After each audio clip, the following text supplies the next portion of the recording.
환자분 중에 웃긴 케이스가 있었는데요. 무릎 쪽하고 뒤꿈치 지방 쪽에 모두 통증이 있던 경우입니다.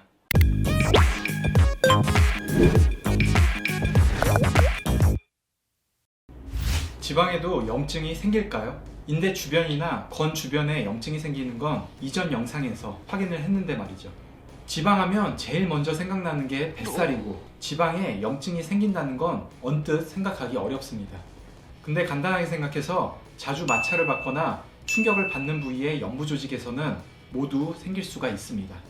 그 말인즉슨 충격을 보호해주고 완화시켜주는 지방 패드라는 연부 조직에 염증이 생길 수 있습니다.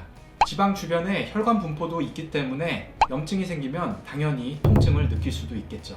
가장 대표적인 부위 두 곳이 무릎과 발바닥입니다. 무릎 슬개골 아래에는 지방으로 모두 채워져 있습니다. 자주 뛰거나 계단을 오르내리는 분들은 여기에 지속적인 충격이 가해지는데요. 슬개건 인대 부위 주변에 염증이 생기기도 하지만 이 팻패드에 염증이 생기면 항상 묵직하고 꽉 누르면 불편한 느낌이 있습니다. 이쪽에 슬개골이 있고 이 아래 슬개건이 부착하고 있습니다. 이 아랫면에는 지방이 모두 분포하고 있는데요. 이쪽에 염증이 생기게 되면 꽉 누를 때 불편할 수 있습니다. 혼자서 눌러볼 때는 이 부위를 꽉 누를 때 불편감이나 통증을 호소하기도 합니다. 그리고 발바닥 통증. 거의 대부분 발바닥에 통증이 있으면 족저 근막염 진단을 받고 오시는데요. 그 통증 말고 뒤꿈치 한가운데나 뒤꿈치 변연이 아픈 경우입니다. 뒤꿈치에 충격을 완화시키기 위해 지방 패드가 여기 분포를 하는데요. 오래 서 있고 활동하는 경우 그쪽에 염증이 생기기가 쉽습니다. 이 증상은 하루 종일 내내 아픈 것보다는 서 있으실 때 뒤꿈치 쪽으로 무지근하게 뻐근하게 통증들이 나오는 경향이 있습니다. 환자분 중에 웃긴 케이스가 있었는데요. 무릎 쪽하고 뒤꿈치 지방 쪽에 모두 통증이 있던 경우입니다.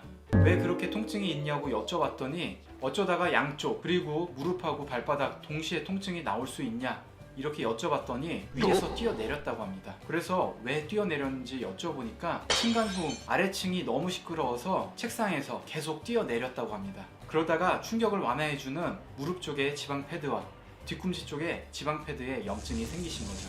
지방에 염증이 있다고 해서 영상 소견으로 확인할 수 있는 게 아닙니다. 하지만 매우 심한 경우는 지방이 변성되면서 영상으로도 확인할 수가 있죠.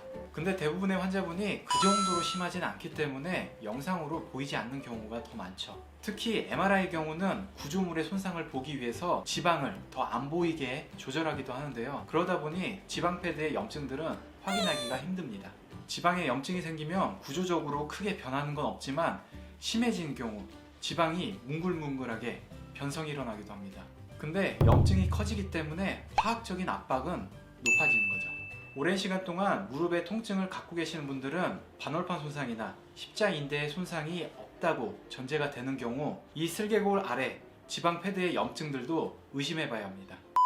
이렇게 염증이 생긴 지방을 타겟으로 하여 침치료와 침도치료, 약침치료가 이루어집니다. 문제는 치료할 때 무릎은 그래도 참을만 해요. 근데 문제가 발바닥이 매우 아픕니다.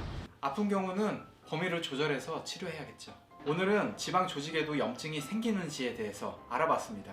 설명드렸던 것처럼 지방에도 염증이 생깁니다. 지금까지 페인랩이었습니다.